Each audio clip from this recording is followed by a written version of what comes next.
ನಮಸ್ಕಾರ ಎಲ್ಲರಿಗೂ. ಮೊದಲನೇದಾಗಿ 4-9 ಭಕ್ತಿ ಸಮಾಚಾರ ಚಾನಲ್ಗೆ ಸ್ವಾಗತ. ಇವತ್ತಿನ ಸಂಚಿಕೆಯಲ್ಲಿ ಮನಿ ಮಂತ್ರ ವಿಷಯದಲ್ಲಿ ನಿಮ್ಮ ಮುಂದೆ ತುಂಬ ಇಂಪಾರ್ಟೆಂಟ್ ಚರ್ಚೆಯನ್ನು ತಂದಿದ್ದೀನಿ. ಅದು ಏನು ಅಂದರೆ ಹಣದ ಚರ್ಚೆ. ಸೊ ಅದು ಏನು ಅಂತ ಸ್ಟೆಪ್ ಬೈ ಸ್ಟೆಪ್ ಹೇಳ್ತೀನಿ. ವಿಡಿಯೋ ಕೊನೆಯವರೆಗೂ ನೋಡಿ. ನಮ್ಮ ಚಾನಲ್ನ ಇದುವರೆಗೂ ಯಾರೆಲ್ಲ ಸಬ್ಸ್ಕ್ರೈಬ್ ಮಾಡ್ಕೊಂಡಿಲ್ಲೋ ಅವರೆಲ್ಲ ಸಬ್ಸ್ಕ್ರೈಬ್ ಮಾಡ್ಕೊಳ್ಳಿ.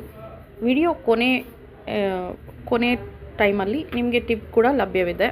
ಸೊ ಎಂಡ್ವರೆಗೂ ನೋಡಿ, ಸ್ಕಿಪ್ ಮಾಡದೆ ನೋಡಿ. ಆ ಟಿಪ್ ಅನ್ನೋದು ತುಂಬ ಯೂಸ್ಫುಲ್, ಎಸ್ಪೆಷಲಿ ಸಾಟರ್ಡೇ ಮತ್ತು ಇತರ ದಿನಗಳಲ್ಲಿ ನಿಮ್ಮ ಪೂಜಾ ವಿಧಾನದಲ್ಲಿ ಈ ಒಂದು ಟಿಪ್ನ ಆ್ಯಡ್ ಮಾಡ್ಕೊಳ್ಳೋದ್ರಿಂದ ಮತ್ತಷ್ಟು ಹಣವನ್ನು ಅಟ್ರ್ಯಾಕ್ಟ್ ಮಾಡ್ಬೋದು. ಅದು ಏನು ಅಂತ ಕೂಡ ವಿವರಣೆಯಾಗಿ ಹೇಳ್ತೀನಿ. ಸೊ ಈಗ ವಿಡಿಯೋ ಒಳಗಡೆ ಹೋಗೋಣ. ಒಂದೆರಡು ಲೈನ್ ಹಣದ ಬಗ್ಗೆ ಫಸ್ಟ್ ಚರ್ಚೆ ಮಾಡೋಣ.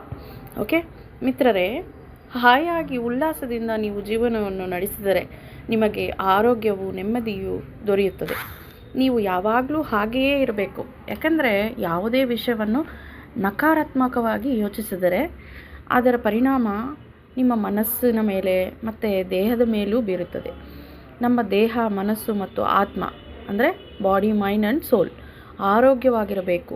ದೇಹ ಆರೋಗ್ಯವಾಗಿರಬೇಕಂದ್ರೆ ವೈದ್ಯಕೀಯ ಅಗತ್ಯ ಇಲ್ಲ, ನಮಗೆ ಆರೈಕೆ ಬೇಕಾಗಿಲ್ಲ. ಮನಸ್ಸು ಶಾಂತವಾಗಿರಬೇಕಂದ್ರೆ ಆರ್ಥಿಕ ಸ್ಥಿರತೆ ಅಗತ್ಯ. ಇವೆಲ್ಲಕ್ಕೂ ಸಂಪತ್ತು ಬೇಕಾಗುತ್ತದೆ. ಆ ಸಂಪತ್ತಿಗಾಗಿ ನೀವು ಮಾಡುವ ಪ್ರಯತ್ನಗಳು ನಿರಂತರವಾಗಿ ಸಾಗಿದಾಗ ಮಾತ್ರ ನೀವು ನೆಮ್ಮದಿಯಿಂದ ಇರಲು ಸಾಧ್ಯ. ನೀವು ಏನೇ ನೋಡಿದರೂ ನಿಮ್ಮ ಮುಂದಿರುವ ಮೊದಲ ಅಗತ್ಯ ಹಣವಾಗಿರುತ್ತದೆ. ಜೀವನದಲ್ಲಿ ನಿರಾಶೆ, ನಿಸ್ಪೃಹತೆ,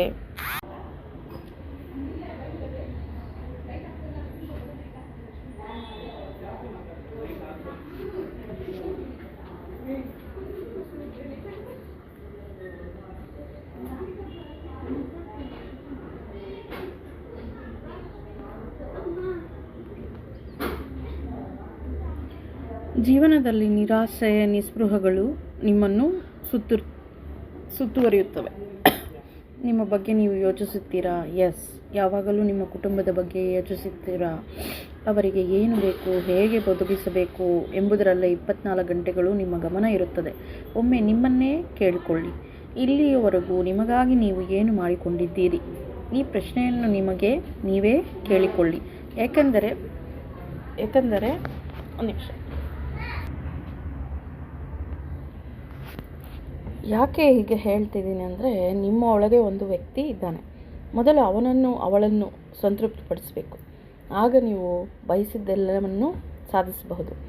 ಈ ಹಿಂದೆ ಹೇಳಿದಂತೆ ಪ್ರತಿದಿನ 1 ಅಥವಾ 2 ನಿಮಿಷ ನಿಮ್ಮ ಇನ್ನರ್ ಮೈಂಡ್ ಜೊತೆ ಮಾತನಾಡಬೇಕು. ಆಗ ಮಾತ್ರ ನೀವು ನಿಮಗೆ ನೀವೇ ನ್ಯಾಯ ಮಾಡಿಕೊಂಡಿರೋರಾಗಿರ್ತೀರ. Your soul, your body, your mind, these are all in one. ಶುಭವಾಗಲಿ. ಇವತ್ತಿಂದ ನಿಮ್ಮ ಬಗ್ಗೆ 2 ನಿಮಿಷ ಯೋಚನೆ ಮಾಡಿ. ಮತ್ತೆ ಇಷ್ಟೊಂದು ಹಣ ಇದ್ದರೂ ನಿಮಗೆ ಯಾಕೆ ನಿಸ್ಸಹಾಯಕತೆ ಇದೆ? ಹಣ ಸಂಪಾದಿಸುವುದರಲ್ಲಿ ತಪ್ಪೇನಿಲ್ಲ. ಪ್ರಾಮಾಣಿಕವಾಗಿ ಪ್ರಪಂಚ ಚೈತನ್ಯವನ್ನು ಅರಿತುಕೊಂಡು ಕಷ್ಟಪಟ್ಟು ಕೆಲಸ ಮಾಡಿ. ಈಗಿರುವವರೆಗೂ ನಾನು ಒಬ್ಬ ಮನುಷ್ಯನಾಗಿ ಬದುಕಿದ್ದೇನೆ. ನನ್ನ ಕುಟುಂಬದವರಿಗಾಗಿ, ಶಿಕ್ಷಣಕ್ಕಾಗಿ, ನನ್ನ ಆರೋಗ್ಯಕ್ಕಾಗಿ, ಅತ್ಯವಶ್ಯಕವಾದ ಕುಟುಂಬ ಅವರಿಗಾಗಿ, ಪೇದರಿಗಾಗಿ ಹಣವನ್ನು ಕೊಡಿಸುತ್ತಿದ್ದೇನೆ.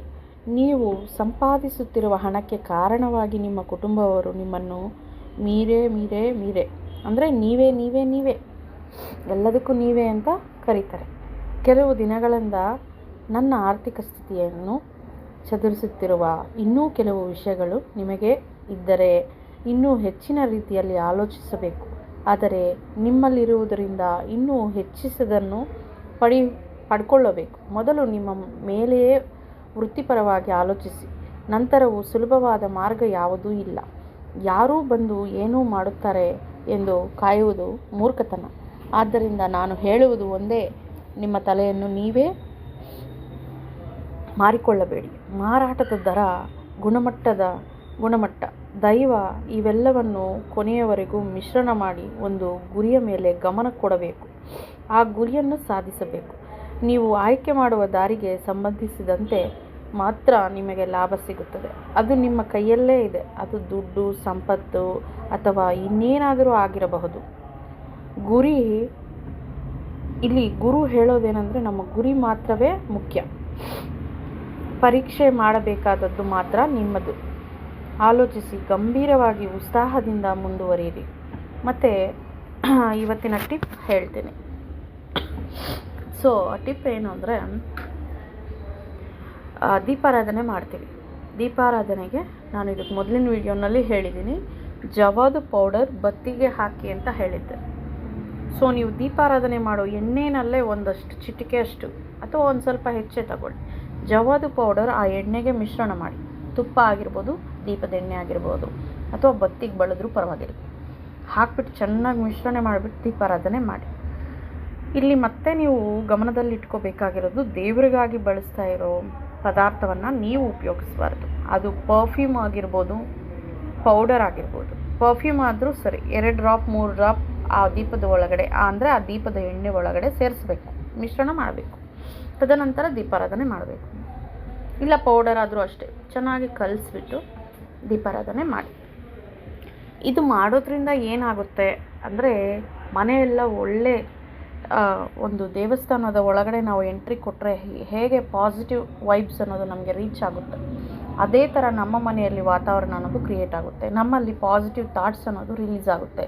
ಹಣ ಬರೋ ಸೋರ್ಸ್ನ ಕ್ರಿಯೇಟ್ ಮಾಡ್ಕೊಳ್ಳೋ ಕೆಪಾಸಿಟಿ ಬಿಲ್ಡ್ ಆಗುತ್ತೆ. ನಾವು ಪಾಸಿಟಿವ್ ಆಗಿ ಇರ್ತೀವಿ. ನಮ್ಮ ಸುತ್ತಲೂ ಇರೋ ಒಂದು ವಾತಾವರಣ ಪಾಸಿಟಿವ್ ಆಗುತ್ತೆ. ಜೊತೆಗೆ ಹಣ ಅನ್ನೋದು ಇಮಿಡಿಯೇಟಾಗಿ ಬರುತ್ತೆ. ಹೌದು, ಇದು 100% ನಿಜ. ಸಪೋಸ್ ನಿಮಗೆ ನಾಳಿದ್ದು ಯಾವುದೋ ಹಣ ಬರೋದಿದೆ, ಅದು ಇವತ್ತೇ ಬರುತ್ತೆ, ಈ ಕ್ಷಣ ಬರುತ್ತೆ.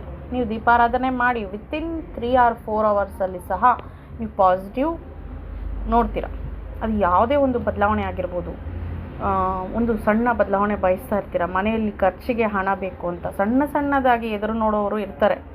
ಸೊ ಅಂಥವರು ಕೂಡ ಇದನ್ನು ಪ್ರಯತ್ನದಲ್ಲಿಟ್ಟು ನೋಡಿ, ಒಮ್ಮೆ ಪ್ರಯತ್ನ ಮಾಡಿ ನೋಡಿ. ಖರ್ಚಲ್ಲಿ ಇಲ್ಲಿ ಆ ಜವಾದು ಪೌಡರ್ ಪರ್ಚೇಸ್ ಮಾಡೋದಷ್ಟೇ ಖರ್ಚು. ಹಮಮ್ಮ ಅಂದರೆ ಒಂದು 30 ರೂಪಾಯಿ, ಆ ಪರ್ಫ್ಯೂಮ್ ಅಂದರೆ ಸ್ವಲ್ಪ ಕಾಸ್ಟ್ಲಿ ಇರುತ್ತೆ. ಸೊ ಓಕೆ, ಯಾವುದಾದ್ರೂ ಒಂದು ಚೂಸ್ ಮಾಡ್ಕೊಳ್ಳಿ. ನಿಮಗೆ ಸ್ಪೇರಾಗಿ ಬಳಸಿ, ಪೂಜೆಗೆ ಸ್ಪೇರಾಗಿ ಬಳಸಿ. ಹೊಸಲ ಹತ್ರ ಕೂಡ ಸ್ವಲ್ಪ ಜವಾದು ಪೌಡರ್ ಹಾಕಿ ಸಾಯಂಕಾಲದ ಹೊತ್ತು ದೀಪಾರಾಧನೆ ಮಾಡಿ ಈ ರೀತಿ, ಅಥವಾ ಬೆಳಗ್ಗೆ ಈ ರೀತಿ ಮಾಡಿ ನೋಡಿ. ಆಫೀಸಲ್ಲಾದರೂ ಪರವಾಗಿಲ್ಲ, ನೀವು ಬಳಸೋ ಒಂದು ದೀಪದ ಎಣ್ಣೆ ಅಥವಾ ತುಪ್ಪ ಏನಿದೆ ಅದಕ್ಕೆ ಮಿಶ್ರಣ ಮಾಡಿ ದೀಪಾರಾಧನೆ ಮಾಡಿ ನೋಡಿ. ಆ ಬತ್ತಿ ಕುಂದಿ ಇರ್ತದಲ್ಲ, ಅಂದರೆ ಎಡ್ಜ್, ಅದು ತುದಿ ಏನಿರುತ್ತೆ, ಆ ತುದಿಗೆ ಕೆಂಪು ಕಲರ್, ಅಂದರೆ ಇಲ್ಲಿ ಕುಂಕುಮ ಬಳಿಬೇಕು ಸ್ವಲ್ಪ ಬತ್ತಿಗೆ. ಈ ರೀತಿ ಮುಟ್ಟಿಸಿ ದೀಪಾರಾಧನೆ ಮಾಡಿ ನೋಡಿ. ನೀವು ವಿತಿನ್ 3 ಅವರ್ಸಲ್ಲೇ ನಿಮಗೆ ಗುಡ್ ನ್ಯೂಸ್ ಸಿಗುತ್ತೆ. ಹಣವನ್ನು ನೋಡಲಿಕ್ಕೆ ಅವಕಾಶ ಖಂಡಿತ ಇದೆ. ಇವತ್ತೇ ಪ್ರಯತ್ನಪೂರ್ವಕವಾಗಿ ಮಾಡಿ. ಯಾಕಂದರೆ ಈ ಜವಾದು ಪೌಡರು, ಜವಾದು ಪರ್ಫ್ಯೂಮ್ ಅನ್ನೋದು ತಾಯಿ ಲಕ್ಷ್ಮೀ ದೇವಿಗೆ, ವೆಂಕಟೇಶ್ವರ ಸ್ವಾಮಿಗೆ ಇಷ್ಟ. ಇದರ ಜೊತೆಗೆ ಪುನುಗು ಆಯಿಲ್ ಕೂಡ ಇಷ್ಟನೇ. ಮತ್ತು ಪುನುಗು ಆಯಿಲ್ ಅಲ್ಲ ಮೇಡಮ್ ಇದಲ್ವಲ್ಲ ಅನ್ನಬಾರ್ದು, ಪೂಜಾ ಪರಿಕರಗಳು ಸುಮಾರಿದೆ. ಓಕೆ, ದೇವಸ್ಥಾನಗಳಲ್ಲಿ ಬಳಕೆ ಆಗ್ತಾ ಇರೋ ಒಂದು ಪದಾರ್ಥಗಳು ಸುಮಾರಿದೆ. ಅದರಲ್ಲಿ ಈ ಜವಾದು ಕೂಡ ಒಂದು ನಮಗೆ ಪಾಸಿಟಿವ್ ಎನರ್ಜಿನ ಕ್ರಿಯೇಟ್ ಮಾಡುತ್ತೆ. ಮತ್ತು ಯಾಕೆ ಈ ವಿಡಿಯೋ ಮಾಡ್ತಿದ್ದೀನಿ ಅಂದರೆ, ಸುಮಾರು ಜನ ಕನ್ಫ್ಯೂಷನಲ್ಲಿದ್ದಾರೆ. ಜವಾದು ಪೌಡರ್ ಉಪಯೋಗ ಅವರಿಗೆ ತಲುಪಲಿ ಅನ್ನೋ ಒಂದು ಉದ್ದೇಶದಿಂದ ಈ ಟಿಪ್ ನಿಮ್ಮ ಒಳಗೂ ಈಗ ನೀವು ಉಪಯೋಗಿಸಿ ನೋಡಿ. ಈ ಟಿಪ್ನ ರಿಸಲ್ಟ್ ವಿತಿನ್ 3 ಅವರ್ಸಲ್ಲಿ ನೋಡ್ತೀರ ಖಂಡಿತ. ಶ್ರಾವಣ ಶನಿವಾರಗಳಿದೆ. ಶ್ರಾವಣ ಮಾಸದಲ್ಲಿ ಒಳ್ಳೆ ಸುದ್ದಿ ನಾವು ನೋಡಬೇಕು, ಹಣ ನೋಡಬೇಕು, ಚೇಂಜಸ್ ಕಾಣಬೇಕು ನಮ್ಮ ಜೀವನದಲ್ಲಿ ಅಂದರೆ ಪ್ರತಿದಿನ ಮಾಡ್ಬೋದು, ತೊಂದರೆ ಇಲ್ಲ. ಮತ್ತು ಇದಕ್ಕೆ ಡೇ ಅಂತ ಇದೆಯಾ, ದೇವರಂತ ಇದೆಯಾ ಅಂತೇನಿಲ್ಲ. ದೇವ್ರ ಫೋಟೋ ಇಲ್ಲ ಅಂದರೆ ಪರವಾಗಿಲ್ಲ, ಈ ಒಂದು ದೀಪಾರಾಧನೆ ಮಾಡಿ ನೋಡಿ. ಮನೆಯೆಲ್ಲ ಪಾಸಿಟಿವ್ ಎನರ್ಜಿ ಇರುತ್ತೆ. ನಿಮಗೆ ಹಣ ಅನ್ನೋದು ಬರುತ್ತೆ. ಸ್ಟಕ್ಕಾಗಿರೋ ಹಣ ಬರುತ್ತೆ, ಬರಬೇಕಾಗಿರೋ ಹಣ ಬರುತ್ತೆ. ನೀವು ಎಕ್ಸ್ಪೆಕ್ಟ್ ಮಾಡಿರ್ತೀರ ಏನೋ ಒಂದು ವಾರಕ್ಕೆ ಬರುತ್ತೆ ಅನ್ನೋಕೊಂಡಿರೋ ಹಣ ಕೂಡ ಇವಾಗಲೇ ಬರುತ್ತೆ, ತಾನೇ ಬಂದುಬಿಡುತ್ತೆ.